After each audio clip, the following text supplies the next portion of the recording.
વિચારો મગજમાં ફરતા હોય અને એને કારણે માણસ દુઃખી થતો હોય, વિચારો કરવાથી કાંઈ મુશ્કેલી જતી રહેવાની નથી. તો એવા સમયમાં ભગવાનના લીલા ચરિત્રોને સંભાળે, પૂર્વે મોટા મોટા ભક્તો થઈ ગયા, એના આખ્યાનોને સંભાળે, એ કેમ જીવન જીવી ગયા, એણે કેવા કષ્ટોને સહન કર્યા અને કષ્ટોમાં કેવી એમણે ધીરજ રાખી, આ બધું જો યાદ કરે તો પોતાનું દુઃખ એને જરૂર હળવું થઈ જાય. આ દુનિયાની અંદર અત્યારે બધાના વિચારો એવા થઈ ગયા, કાંઈક તકલીફ આવે ને એટલે લોકો એવું માને કે અમારી જેવું દુઃખ કોઈને નહીં. આવું માણસ જ્યારે માનીને બેસી જાય પછી એને ઉગરવાનો આરો કેવી રીતે મળે? પણ કાંઈ પણ મુશ્કેલી આવે તો એ વખતે એવું વિચારવું કે મારે તો કાંઈ નથી, પહેલાંના ભક્તોએ કેવું સહન કર્યું. એ આખ્યાનોને જો યાદ કરીએ તો આપણને ઘણી બધી હળવાશ અનુભવાય. પણ આપણે ગાડી નીચે ચાલનારા કૂતરાને જેમ બધું જ માથે લઈને ફરીએ, એને એમ જ થાય કે આખા ગાડાનો ભાર હું જ ખેંચું છું એટલે જીભ બહાર નીકળી ગઈ હોય, બળદને કાંઈ ન થાય. અને પેલો એટલું બધું હાંફતું હોય. આનું કારણ એ છે કે આ કારણ વગરનો વજન લઈને ફરે છે. એમ આ જીવાત્મા પણ આ દુનિયામાં આવીને કારણ વગરનો વજન લઈને ફરે છે. પછી બધી બાજુથી અટવાય, મહેનત કરે અને કાંઈ રસ્તો ન નીકળે એટલે પછી બેઠા બેઠા કે મારી મરજી વિના રે કોઈથી તરણું નવ તોડાય. પહેલાં જ મૂળિયા ઉખાડ નાખ્યા, પણ ક્યાંય મેળ ન પડ્યો એટલે પછી એમ થયું કે મારી મરજી વિના રે કોઈથી. બનતી મહેનત તો કરી જ લે, પછી હારે ત્યારે કે હે હરી, હવે તારા સિવાય મારે કોઈ આધાર નથી. અને ભગવાન એક એવું તત્વ છે કે ગમે ત્યારે એને પોકારો તરત જ ભગવાન આપણને જવાબ આપે છે. પણ ભગવાન જવાબ આપે એ આપણને જલ્દી સાંભળ્યામાં સમજ્યામાં આવતો નથી. ભગવાન અમાયિક છે અને આપણે માયિક છીએ એટલે જલ્દી મેળ પડતો નથી. બાકી ભક્તની ભેરે ભગવાન હંમેશા રહ્યા છે. વળી બતાવ્યું છે કે હળવે પુણ્ય હોય નહીં હરિકથાનો યોગ, ઓછા પુણ્યવાળાને ભગવાનની કથાનો યોગ મળતો નથી. મોટા ભાગ્યે એ મળે. ઘણી સાંભળવાની ઈચ્છા હોય પણ કોઈ પ્રકારના કામ આવી જાય, દવાખાનું આવી જાય ને એની અંદર એવા અટવાઈ જઈએ કે અઠવાડિયા સુધી બહાર જ નીકળે નહીં, ત્યાં તો કથા હોય પૂરી થઈ જતી હોય. માટે બહુ જન્મના પુણ્ય ઉદય થાય અને ભગવાનની કથાનો યોગ મળે અને આ કથા કરી અને મહા મોટો જે ભવરોગ, એ ભવરોગ નિશ્ચય નાશ પામે છે. ભગવાનની કથાનું શ્રવણ કરવાથી અસંખ્ય જીવાત્માઓનો ઉદ્ધાર થયો, જેના ઇતિહાસો તમામ શાસ્ત્રોની અંદર નોંધાયા છે. સ્વામી કે કરી કરીને કરવાનું એ જ છે, નર નારીને નિદાન તમામને કરવાનું આ છે. મહારાજ વચનામૃતમાં કે આજ સમજો તોય ભલે, કાલ સમજો તોય ભલે, 5, 25, 50 વર્ષ પછી સમજો, 50 જન્મ પછી કે લાખ જન્મ પછી સમજો, બાકી સમજવાનું તો આટલું જ છે. આજે જો સમજાઈ જાય તો સમય બગાડવાનો કોઈ મતલબ નથી, અને ન સમજાય તો જે દિવસે સમજાશે તે દિવસે જીવાત્મા ઠરી અને ઠેકાણે બેસશે. મુક્તાનંદ સ્વામી કહે છે તમામ યજ્ઞો, તમામ દાન, તમામ તીર્થ, સર્વનું ફળ આ કથાનું શ્રવણ કરવાથી મળે છે. 68 તીર્થમાં ફરીને આવો અને સત્સંગી જીવનની કથા સાંભળો, એનું ફળ બેયનું સરખું થાય એવું શતાનંદ સ્વામી કહે છે. તો 68 તીર્થમાં એમનેમ ફરાય? વાંસળી ને પાંસળી બેય મજબૂત હોય ત્યારે યાત્રા થાય ને હાવ બેઠા બેઠા વળી ઝોલા ખાવ તો કાંઈ ઉપાધિ જ નહીં, અને જાત્રામાં ઝોલા ખાધા હોય તો. માટે તમામનું ફળ જો મેળવવું હોય તો કથાનું શ્રવણ અવશ્ય કરવું. વળી બીજો ફાયદો કે આ કથાનું શ્રવણ કરવાથી શ્રી હરિ તત્કાળ પ્રસન્ન થાય છે અને જીવાત્માના તમામ મનોરથોને ભગવાન પૂર્ણ કરે છે. તો આવો જે દિવ્ય સત્સંગી જીવન નામનો ગ્રંથ, સત્સંગી જીવન રૂપી જે અમૃત, એ તમામ મુમુક્ષુ જીવાત્માઓએ અવશ્ય પીવું એવું શતાનંદ સ્વામી કહે છે. ત્યાર પછી કથા શ્રવણનો સમય બતાવ્યો છે કે આ કથા શ્રાવણ માસમાં સાંભળવી, એમાં સમય ન મળે તો ચૈત્ર માસમાં, એમાં ન મળે તો માગશર મહિનામાં, અને એમાંય સમય ન મળે તો 12 મહિનામાં જ્યારે સમય મળે ત્યારે આ કથાનું શ્રવણ કરવું. અને 12 મહિનામાં શ્રવણ ન થાય તો મલ માસે તથા અવશ્યમ કાર્યમ. મલમાસ એટલે કે અધિક માસ, એમાં તો આ કથા અવશ્ય સાંભળવી, કારણ કે મલમાસમાં કાંઈ સારા મુહૂર્ત હોય નહીં ચાંદલા ચૂંદડીના, એટલે કથા સાંભળવા સિવાય બીજું કાંઈ કામ હોય નહીં, એટલે ત્યારે સાંભળવી. ત્યાર પછી કથાનું સ્થળ કેવું હોવું જોઈએ, તો સરી તટે એટલે કે નદી કિનારે શ્રેષ્ઠ સ્થાન બતાવ્યું, નદી કિનારો. પછી કોઈ પવિત્ર ગૃહસ્થનું ઘર હોય તો ત્યાં પણ થઈ શકે, વળી કૃષ્ણ મંદિરે એટલે કે ભગવાનનું મંદિર હોય ત્યાં પણ થઈ શકે. પણ જો પોતાનું ઘર હોય તો એને બરાબર માટીથી લીપેલું, વળી અતિ પવિત્ર ઉલ્લેચ વગેરેથી શણગારેલું એવું સુંદર ઘર, એની અંદર કથા કરવી.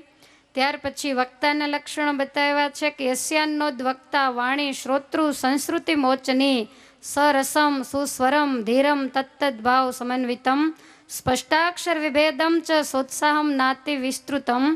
આના વક્તા કેવા હોવા જોઈએ, તો જેની વાણી જીવાત્માના જન્મ મરણને ભેદનારી હોય, જેની વાણી સાંભળનારાના હૃદયમાં પરિવર્તન લાવનારી હોય, એવા જે વક્તા એ સત્સંગી જીવનને વાંચી શકે છે. વળી બતાવ્યું કે સરસમ એટલે કે રસપૂર્વક વાંચતા હોય. ઘણી વખત એવું થાય કે વક્તા વાંચતા હોય અને વક્તા સિવાય કોઈ જાગતું ન હોય. તમને ખ્યાલ છે, મહારાજ માંગરોળમાં બિરાજમાન હતા ત્યારે આણંદજી સંગેડિયા આખી રાત કથા સાંભળે ને આખો દી સૂઈ જાય. એના ઘરના રાજુભાઈ હતા, એક દી બપોરે મહારાજ એમને ઘેર ગયા ને મહારાજે બૂમ પાડી આણંદજી, એટલે રાજુભાઈએ દરવાજો ખોલ્યો. ત્યારે મહારાજ કે સંગેડિયા ક્યાં ગયા, તો કે મહારાજ એ તો સૂઈ ગયા. મહારાજ કે કેમ અત્યારે, તો કે મહારાજ તમને ખબર નથી, તમે આવ્યા તે દાડાના આખી રાત ત્યાં સેવામાં હોય, કથા સાંભળે ને આખો દિવસ સૂઈ જાય. મહારાજ કે તો પછી આ કામ ધંધો કોણ કરે, તો કે કોઈ નહીં, હવે ઘઉં ખૂટે એટલી વાર છે, હવે ઘરમાં તો બીજું કાંઈ છે નહીં. મહારાજ કે એમ ચાલતું હશે. પછી સાંજે આણંદજીભાઈ આવ્યા એટલે મહારાજ કે છે કે આણંદજી કથામાં તો જ આવવાનું કે આખો દિવસ ધંધો કરવાનો, કારણ કે એનો તો સંઘેડિયાનો ધંધો લાકડાનો. હવે આખો દિવસ તારે તારો ધંધો કરવાનો અને સાંજે અવાય એટલું તારે આવીને કથામાં બેસવાનું, મોડી રાત્રિ સુધી ને સવાર સુધી બેસવાનું નહીં, બે બગાડવાનું નહીં. ત્યારે આણંદજીભાઈ કહે છે કે મહારાજ તમે આટલા સમયે માંગરોળમાં આવ્યા ને મને એમ થાય કે અહીંયા મારે સેવા હોય ને સૂઈ જવું. મહારાજ કે આખી રાત તારે સેવા કરવાની છૂટ, પણ દિવસે સૂવાનું નહીં. એટલે આણંદજીભાઈ કે નહીં શું, બીજા દિવસથી દિવસે સૂવે નહીં તો રાત્રે કથામાં ઢગલા બંધ આવે કે ન આવે, એટલે નિદ્રા મંડી આવવા. મહારાજ કે આણંદજી ઊભો થઈ જા. આણંદજીભાઈ ઊભા થયા. પછી ઊભા થયા ને ઊભા માળા ફેરવે તોય ઝોલા આવે, કારણ કે ઉજાગરા હોય તો આવે જ તો. પછી મહારાજ કે છે કે આણંદજી આ કાંઈ મેળ પડે નહીં, ઘરે જઈને સૂઈ જાય. તો કે મહારાજ અહીં સભા ચાલુ હોય ને મારે ઘરે જઈને હોઈ જવું, આપણને કીધું હોય તો હોઈ જાય. પણ આ કેવા ખપવાળા અને કેવા ખટકાવાળા ભક્તો હશે, તમે વિચાર કરો. હવે એ વખતે એમ કહેવાય છે કે શિયાળાનો સમય હતો. મહારાજ બીજા હરિભક્તોને કે જાઓ ઠંડા પાણીનું ભરેલું માટલું લઈ આવો. માટલું લઈ આવ્યા ને આણંદજીભાઈની માથે એ માટલાની ધાર કરે. હવે ચોકમાં આંબલી નીચે સભા ભરાઈને બેઠી હોય, ઠંડો પવન ફૂંકાતો હોય, એ ઠંડુ પાણી ભીના કપડામાં બેસીને આણંદજીભાઈ કથા સાંભળતા. અને એટલે અડધી રાતે આપણે એના આખ્યાનને યાદ કરીએ છીએ. કો આવો ખટકો હતો. તમને કદાચ એમ થાય ને કે ભાઈ અમારે દિવસે કેટલું કામ હોય ને રાતે થાકી ગયા હોય તો ઊંઘ આવે, એટલે અમે તમને દાખલો આપી દીધો કે આણંદજીભાઈની જેમ આખો દી લાકડા વેરો છો ઘરે, કે કોકની દાજ કોક ઉપર ઉતારીને છોકરાને ધબધબાવો છો. એટલી બધું આપણે અગત્યનું કામ નથી હોતું, એટલી બધી તકલીફ પરિશ્રમ નથી પડતો, અને છતાંય પણ ગાફલાઈ રાખી સોના જેવો સમય કાઢીને આવ્યા હોય, કિલોમીટર 2 કિલોમીટર 5 કિલોમીટરથી પેટ્રોલ બાળીને પછી અહીંયા આવીને સૂઈ જઈએ તો એના કરતાં બહેતર છે કે ઘરે ને ઘરે જ પંખો કરીને સૂઈ જવું. એટલે બરોબર ખટકો રાખવો, અને તમે ઢીલા થઈને બેસો ને એટલે આવે, પણ બરોબર ટટ્ટાર બેસવું, કમરના દુખાવાય મટી જાય.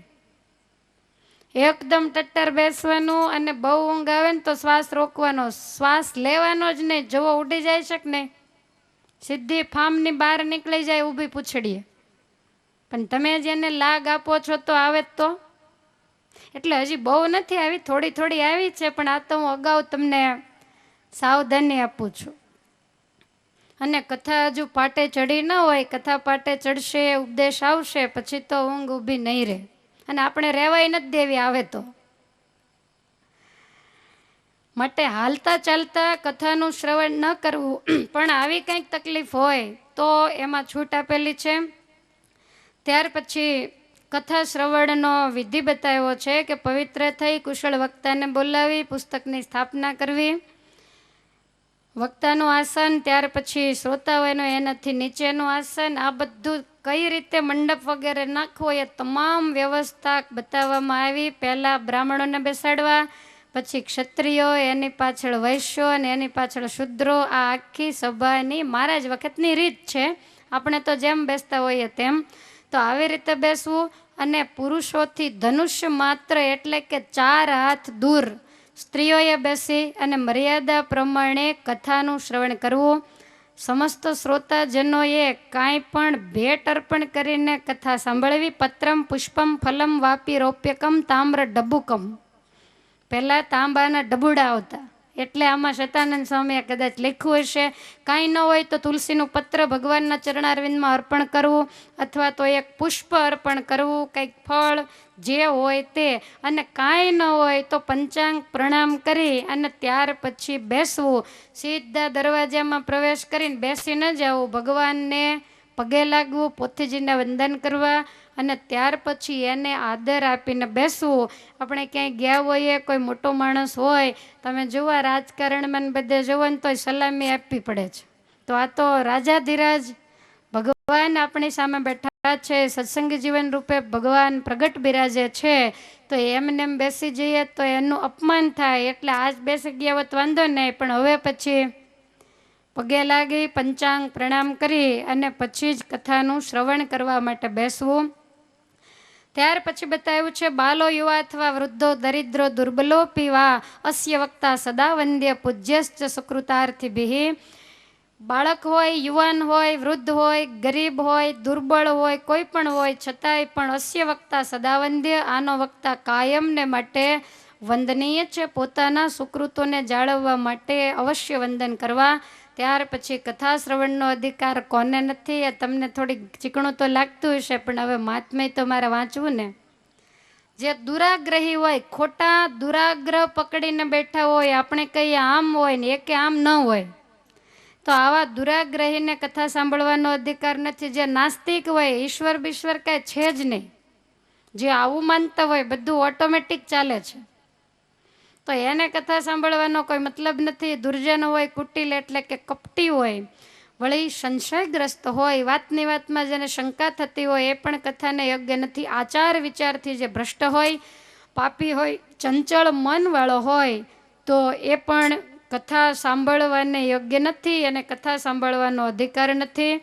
ત્યાર પછી કથાનો સામાન્ય વિધિ બતાવ્યો છે. ચંદન વગેરેથી પૂજા કરી, આરતી કરી અને ત્યાર પછી જ આ ગ્રંથનું વાંચન અને શ્રવણ ચાલુ કરવું. કથા સાંભળતી વખતે માથે પાઘડી ન રાખવી. હવે તો કોઈ બાંધતા જ નથી એટલે પ્રશ્ન નથી.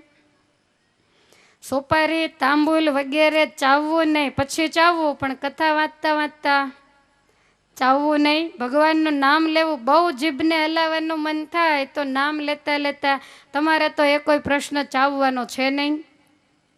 જેને હોય એને કંઈ અડવાનું નથી.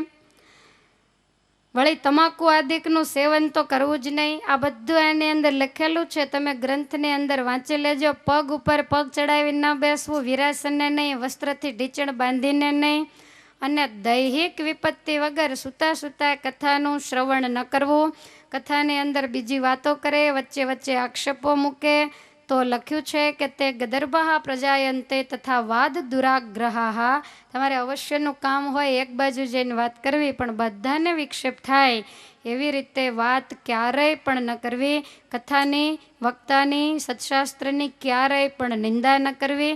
આવી રીતે કથા શ્રવણનો વિધિ બતાવ્યો છે. અને ત્યાર પછી બતાવ્યું છે કે રુદંતી સર્વ પાપાની ત્વેતસ્ય શ્રવણ ક્ષણે અસ્માકમ પ્રલયમ સદ્ય કથયમ હા કરિષ્યતિ. કથા સાંભળવા માટે જ્યારે માણસ બેસે ત્યારે એના તમામ પાપ દરવાજે બેઠા બેઠા રોવે છે કે હવે અમારો પ્રલય થઈ જશે. પણ એને ખબર નહીં હોય કે જાગતા બેસશે તો પ્રલય થશે ને. ઝોલા ખાય તો પ્રલય થવાનો કોઈ પ્રશ્ન નથી, તો કથાનો પ્રલય થઈ જાય, પાપનો નહીં. માટે આપણે અહીંયા આપણા જે દુષ્કર્મ હોય જાણે અજાણે થયેલા એનો પ્રલય કરવા માટે અહીંયા ભેગા થયા છીએ. જેમ દૈદીપ્યમાન અગ્નિ હોય એ લીલા અને સૂકા તમામ કાષ્ટને બાળે, એમ આ કથા નાના મોટા તમામ કર્મને બાળે છે. કોઈ એમ ન માને કે અમે ક્યારેય દુષ્કર્મ કર્યા નથી, આ જન્મે નહીં તો આગલા જન્મની અંદર જાણે અજાણે અનેક પ્રકારના કર્મો આપણાથી થયા હોય એને બાળવા માટે આ કથા એ અગ્નિ સમાન છે. વળી ભારત વર્ષમાં મનુષ્ય જન્મ પામીને જેણે આ કથા નથી સાંભળી તો લખ્યું છે કે નિષ્ફલમ જન્મ કીર્તિતમ, એનો મનુષ્ય જન્મ નિષ્ફળ ગયો.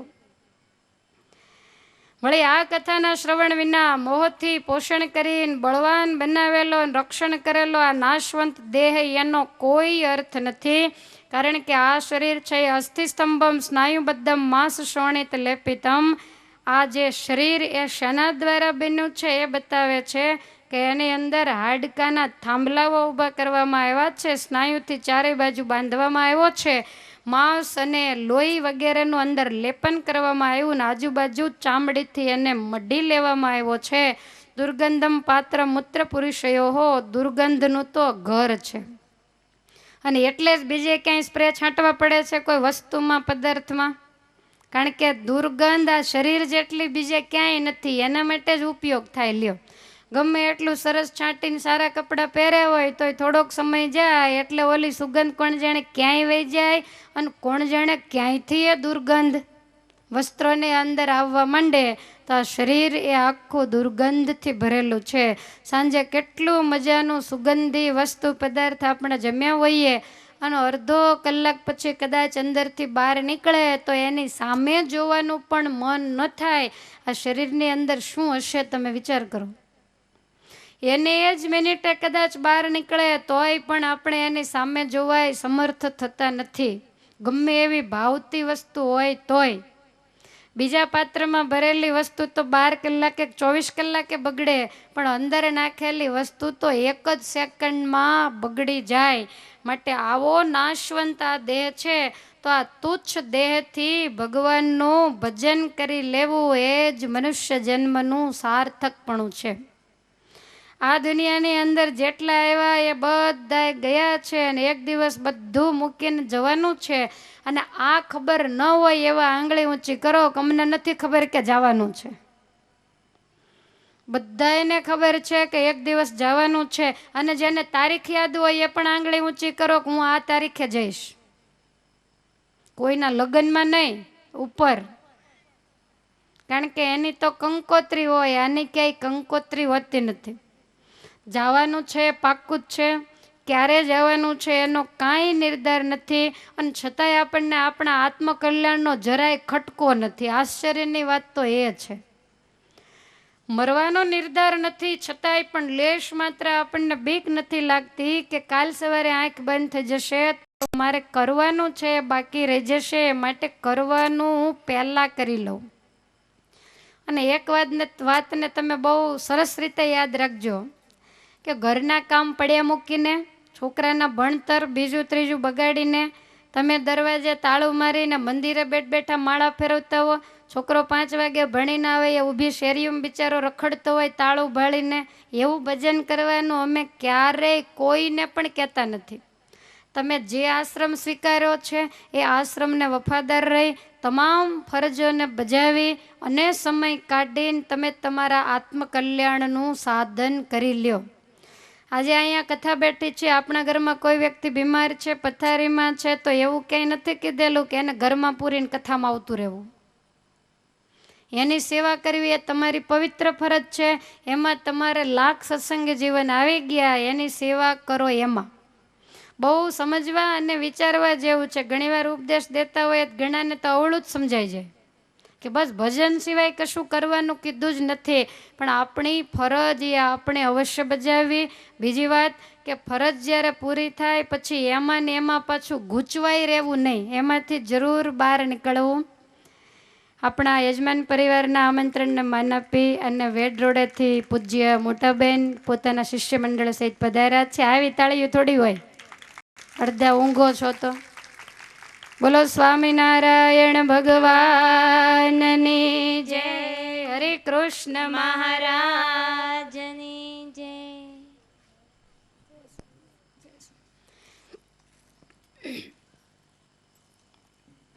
આપણો પહેલો દિવસ આજે ધન્ય બની ગયો કે આટલા બધા બહેનોના તમને દર્શન થઈ રહ્યા છે ને હવે તો મને પૂરેપૂરો વિશ્વાસ છે કે તમે જોલું નહીં જ ખાઓ.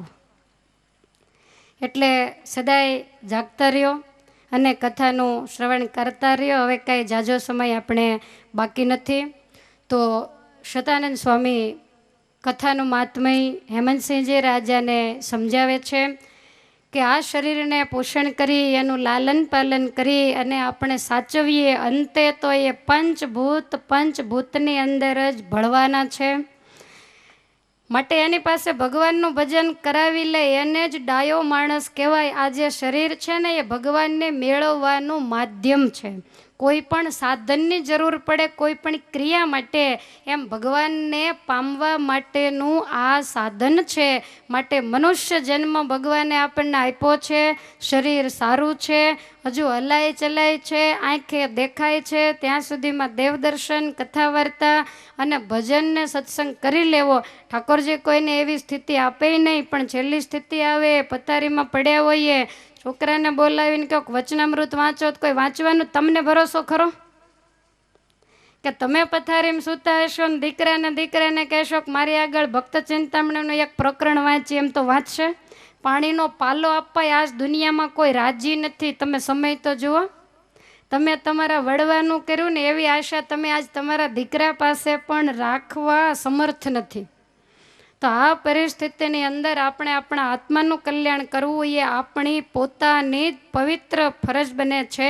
માટે શતાનંદ સ્વામી કહે છે કે બધું મૂકી અને એક દિવસ જવાનું છે. નાશવંતા દેહ વડેથી અવિનાશી ફળ લેવું અને પતરાવળાને જમી કરીને બહાર ફેંકી દેવું. તમે ક્યારેય પતરાવળામાં જમ્યા છો કે તમને પતરાવળું એટલે શું એ નથી ખબર? આપણે જમવા માટે ગયા હોઈએ, કદાચ 2 દિવસના ભૂખ્યા હોઈએ, મન ભાવતી વસ્તુ આવી હોય તો આપણે પતરાવળાને ચાટી જઈએ પણ ચાવી તો નથી જઈએ. સમજાય છે તમને? પતરાવળાને ચટાય ખરું પણ એને ક્યારેય પણ ચવાય નહીં. જ્યારે આ જીવનો સ્વભાવ એવો છે કે આ શરીર છે ને એ પતરાવળા જેવું છે. એની પાસે ભજન ભક્તિ કરાવીને પછી એને ફેંકી દેવાનું હોય, એને અગ્નિ લગાડવાનો હોય, એને કોઈ જમીનમાં દફનાવતા હોય, બધાની જુદી જુદી રીત હોય, પણ એને ક્યારેય ચાવી જવાનું હોય નહીં. માટે વિચાર કરી અને પરમેશ્વરમાં મન જોડે એને જ ડાયો માણસ કહેવાય. બુદ્ધબુદાઈવ તોયેશુ મસ્કાઈવ જંતુષુ જાયંતે મરણાએવ કથા શ્રવણ વર્જિતા. હા, શતાનંદ સ્વામી કહે છે કે હેમંત, આ જે માણસનું શરીર છે કેવું છે? પાની કેરા બુદ્ધબુદા એસી માનવ કી જાત, દેખાતી ચિપ જાયેગા ને જ્યું તારા પ્રભાત. અત્યારે તમે આકાશની સામે નજર કરો તો તમને અનેક તારાઓ દેખાય. સવારે તમે વિચારી ન શકો કે આ બધા ક્યાં ગયા હશે. સવારે જે આંખ ખોલો બધા જ તારાઓ અદૃશ્ય થઈ જાય. એમ જ્યારે આપણે આંખ ખુલ્લી છે ત્યારે આપણને આ જગત દેખાય છે. જન્મ પહેલાં જગત નહોતું અને મૂવા પછી નથી. આ દુનિયા આવડી મોટી છે. આપણે જન્મ પછી એને જોઈ આપણે આંખ બંધ થશે એટલે આપણે દુનિયાને કોઈ લેવા દેવા નથી. આ બધું આમ તમને અંદર ઉતરે કે બધું અદ્ધરથી જાય? ઉતરે તો વાંધો નહીં, નહીતર ઘણી વખત હવામાં ભડાકા થતા હોય, કોઈને ગોળી અડે નહીં અને છોડવા વાળો થાકી જાય. એટલે થોડુંક હૃદયની અંદર ઉતારજો અને ભજન ભક્તિની સ્પીડ થોડીક વધારજો. તમને કદાચ એમ હશે કે અમે બહુ કરીએ પણ હજી થોડુંક ઘટે છે, ઓછું છે. આ તો જેટલું કરીએ એટલું ઓછું છે. તો આવી રીતે કથા શ્રવણ વગરની જે જિંદગી એ જિંદગી ખરેખર માણસ હારી ગયો છે એમ જ સમજો. ત્યાર પછી કથાનો પ્રારંભ કેવી રીતે કરવો, સપ્તાહ, નવાન, પખવાડિયું, માસ, ઋતુ વગેરેની પારાયણ થાય આ બધું બતાવ્યું. કથાની પૂર્વ તૈયારીઓ, કંકોત્રીઓ, મંડપ, બેસવાના આસનો એ તમામ વિધિ બતાવ્યો છે. અને ત્યાર પછી વક્તાએ મંગળાચરણ કેવી રીતે કરવું એ વિધિ તમામ બતાવ્યો, કયા કયા પ્રકરણે અટકવું, અને સત્સંગ જીવન ગ્રંથનો પુરસ્ચરણ વિધિ, એનો દાન વિધિ વગેરે બતાવવામાં આવ્યો છે. અને છેલ્લે આ મહાત્મ્ય જ્યારે ગાવામાં આવ્યું છે ને એ જ વખતે હેમંતસિંહજી રાજા કહે છે કે મુનિવર, આ કથાનો તમે મને મહિમા તો સમજાવ્યો, પણ આ કથાથી કોઈને તાત્કાલિક ફળ મળ્યું હોય એવો મને એકાદો દાખલો આપો. અને આમ જ્યાં હેમંતસિંહજી પૂછે એ જ વખતે સભામાંથી દેશાંતરનો કલ્યાણજીત નામનો બ્રાહ્મણ ઊભો થયો, સ્વામીના પગ પકડીને કહે છે કે સ્વામી, કેટલાય સમયથી 68 તીર્થોમાં ફર્યો, ગંગાદિક તમામ નદીઓમાં નાહ્યો, પણ મને ખ્યાલ નથી, ઘણા સમયથી મને જન્મ મરણ જમપુરી એના દુઃખ જાગ્રત સ્વપ્ન અને સુષુપ્તિ ત્રણેય અવસ્થામાં દેખાતા. હવે બીજું બધું દેખાય એ તો સહન થાય, પણ જમપુરી દેખાય એ કેમ સહન થાય? સ્વપ્નમાં જમ આવ્યો હોય તો આપણે જાગીએ ત્યાં ધ્રુજી જતા હોઈએ છીએ. હવે આવા દુઃખ દેખાતા ને એ દુઃખને ટાળવા માટે હું મોટા મોટા મઠાધીશો મહંતો બધાને શરણે ગયો, એમણે કહ્યું એમ કર્યું, પણ છતાંય આ વસ્તુ મને દેખાતી બંધ થઈને 68 તીર્થમાં સ્નાન કરીને તીર્થવિધિ કર્યો, અને છેવટે ફરતો ફરતો આ દુર્ગાપુર નગરની હદમાં મેં જ્યાં પ્રવેશ કર્યો અને એ જ વખતે મને તમામ વસ્તુઓ દેખાતી બંધ થઈ ગઈ. આ પવિત્ર દરબાર ગઢમાં આવી ગોપીનાથજી મહારાજનું દર્શન કરી અને જ્યાં લીમતરુ નીચે આવ્યો ત્યાં તો કથા શરૂ થયેલી જોઈને અહીંયા બેસીને મેં 7 દિવસ સુધી કથા સાંભળી. મારા હૃદયની અંદર આજે શાંતિના શેરડા પડે છે. માટે હે મુનિવર, આ કથાથી હું ખરેખર કૃતકૃત્ય થયો છું. સદાનંદ સ્વામી કહે છે કે હેમંત, તે મને પ્રશ્ન પૂછો કે આ કથાથી કોઈને ફાયદો થયો હોય એવો દાખલો આપો. આ દાખલો. હેમંતસિંહજી રાજા બહુ પ્રસન્ન થયા છે. આવી રીતે સત્સંગ જીવનનો મહાત્મય ભાગ અહીંયા પૂર્ણ થાય છે. હવે પ્રથમ પ્રકરણની અંદર આપણે મંગલ પ્રવેશ કરીએ છીએ. સતાનંદ સ્વામીએ પહેલા જ અધ્યાયનો પહેલો જ શ્લોક લખ્યો, શ્રી કૃષ્ણાય નમસ્તસ્મૈ ય સાક્ષાત ધર્મનંદન ભુવિ ભૂત્વા હરંત્યસ્ત સ્તમસ્તમૈવાન શુમાન. હું ભગવાન શ્રી કૃષ્ણને વંદન કરું છું ને એ શ્રી કૃષ્ણ કોણ છે? તો કે સાક્ષાત ધર્મનંદન, જે ધર્મદેવ અને ભક્તિ માતાના પુત્ર છે. આ ભૂમંડળનો ભાર ઓછો કરવા માટે, સનાતન સદ્ધર્મની સ્થાપના કરવા માટે જે આ ધરતી ઉપર પ્રગટ થયા છે. વળી નરાકૃતિ પરમ બ્રહ્મ સ્થિતોયો અક્ષરધામની નિર્ગુણો નિર્વિકારશ્ચ સચ્ચિદાનંદ લક્ષણ. આપણે કાયમને માટે ગાતા હોઈએ, અક્ષર પર આનંદ ઘન પ્રભુ કિયો હે ભૂપર ઠામ. હે ભગવાન, તમારે રહેવાનું ધામ તો અક્ષર છે. 8 આવરણોથી જે પર દિવ્ય એવા અમાયિક લોકની અંદર તમે રહ્યો છો, અને છતાંય હે ભગવાન કિયો હે ભૂપર ઠામ, અમારા જેવા પતિતોના પામરના કલ્યાણ માટે તમે આ ભૂમંડળ ઉપર માયિક લોકની અંદર આવી માયિક શરીરને ધારણ કરીને અમારી વચ્ચે રહ્યા છો. એવા હે ભગવાન, હું તમને વંદન કરું છું. અનેક બ્રહ્માંડો એના તમે ધરતલ છો, અનેક બ્રહ્માંડના આધાર છો. વળી સ્વભાવ વિભૂતિ આદિકના માપથી પણ તમે રહિત છો. એવા હે ભગવાન, દેવાનામ અપી યો દેવ ઈશ્વરણામ તથેશ્વર, દેવના પણ દેવ, ઈશ્વરના પણ ઈશ્વર, કાળના પણ કાળ, અને કારણાનામ ચ કારણમ સર્વાવિર્ભાવ કારણમ. શિક્ષાપત્રીમાં બતાવ્યું ભગવાન પુરુષોત્તમ સ્વામિનારાયણ મહાપ્રભુ એ તમામ અવતારોના આવિર્ભાવના કારણ છે. એમાંથી તમામ અવતારો થાય અને અંતે એમાં તમામ અવતારો આવિર્ભાવને પામે છે. અને એવા જે ભગવાન એ સાક્ષાત મનુષ્ય જન્મને ધારણ કરી અને બધાય મનુષ્યોના નયન ગોચર થયા, સ્વામિનારાયણ નામથી આ ઘોર કળિયુગની અંદર પ્રગટ થયા છે. એવા હે ભગવાન, આ ગ્રંથ લખવામાં આવતા અપરાધો થકી તમે અમારું રક્ષણ કરો. તો આવા ભગવાન આ ધરતી ઉપર આવ્યા. સતાનંદ સ્વામીને આટલો મહિમા હોય તો આપણને પણ મહિમા હોવો જોઈએ. અને મહિમા વગર બધુંય લુખ્ખું છે. ગમે એવા સરસ ભાલના ઘઉં હોય, સારામાં સારું મોણ વગેરે નાખીને મુઠિયા બનાવીને ઘીમાં તળ્યા હોય, ગમે એટલું કર્યું હોય, અંદર સારામાં સારી દળેલી સાકર નાખો, પણ પછી પાણીનો લોટો નાખીને લાડવા વાળો તો એ પાછળ મૂકે એવા લાડવા થાય. ઓલા ગુજરી જાય ત્યારે કંઈક મૂકે ને એક લાડવો કેવું કંઈક. પણ એની અંદર જરૂર એની પડે શેની? ઘીની. જો ઘી ન હોય તો ગમે એવા ઘઉં હોય, સાકર હોય, કોઈ પણ પ્રકારની મહેનત બધી વૃથા. તો મહિમા છે એ ઘીની જગ્યાએ છે. જો તમને મહિમા હોય તો જ આ કથા અસર કરે, બાકી મહિમા વગરના તો આવ્યા શું ને ગયા શું. માટે મહિમાએ સહિત કથાનું શ્રવણ કરવું. એવા ભગવાન આપણા માટે આ ધરતી ઉપર પધાર્યા. તમે ક્યારેક નવરાશ મળે ને તો વિચાર કરજો કે આ સત્સંગ ન મળ્યો હોત, સ્વામિનારાયણ ભગવાન મુક્તો સહિત આ ધરતી ઉપર ન આવ્યા હોત તો મારું શું થાત. બસ આટલો વિચાર કરજો કે તમને કોઈ દી થાય જ નહીં. સુરતમાં ઘરનું મકાન ન હોય તો આપણું શું થાય, આવા વિચાર થાય. બધા એને ગાડી આવી ગઈ, અમારે કાંઈ હજી ગાડી આવી નથી. આવા વિચારો આપણને રાત્રિ દિવસ થાય. પણ ભાલચંદ્ર શેઠ કે મુનિ બાવા કે હરદેશરજી હોય, એણે જ એવું ભજન કર્યું, એવો સત્સંગ, એવી સમજણ, એવું ભજન હજી મારાથી થયું નથી. આવા વિચાર આપણને ક્યારેય આવતા નથી. એ જ આપણા સત્સંગની મોટામાં મોટી કચાશ છે. માટે એને ટાળવાનો પ્રયાસ કરવો અને કાયમ એવો વિચાર કરવો કે ક્યાં અમે ને ક્યાં આપ, કીડી કુંજરનો મેળાપ. ક્યાં હે મહારાજ મારી જેવો પતિત જીવાત્મા, અને ક્યાં તમે પતિત પાવન અને અધમ ઉદાહરણ, અક્ષરથી પણ પર એવા પુરુષોત્તમ નારાયણ. ભગવાને જે દયા કરીને દયાને ક્યારેક યાદ કરવી.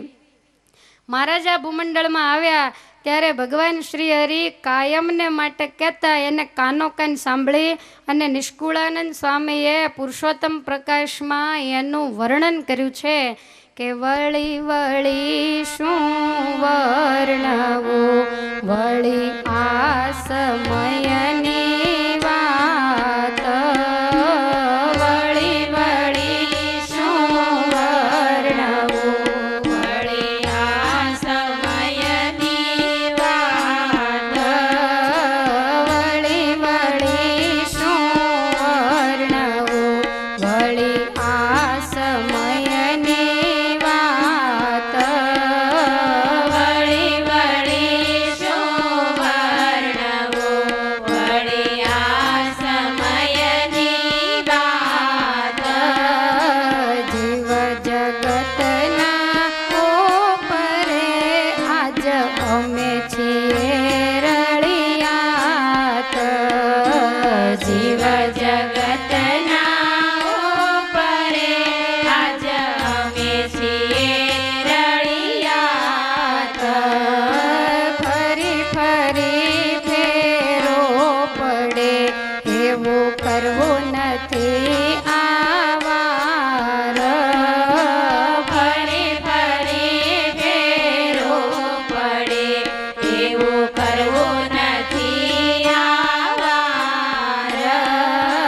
સહુ જીવનો સામટો આજ કરવો છે ઉદ્ધાર. સહુ જીવનો સામટો આજ કરવો છે ઉદ્ધાર. જાણીએ આખા જગતને લઈ જઈએ અમારે ધામ. જાણીએ આખા જગતને લઈ જઈએ અમારે ધામ.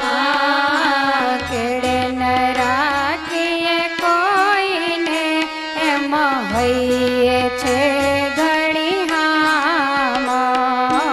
કેડે ન રાખીએ કોઈને એમ હૈયે છે ઘણી હામ.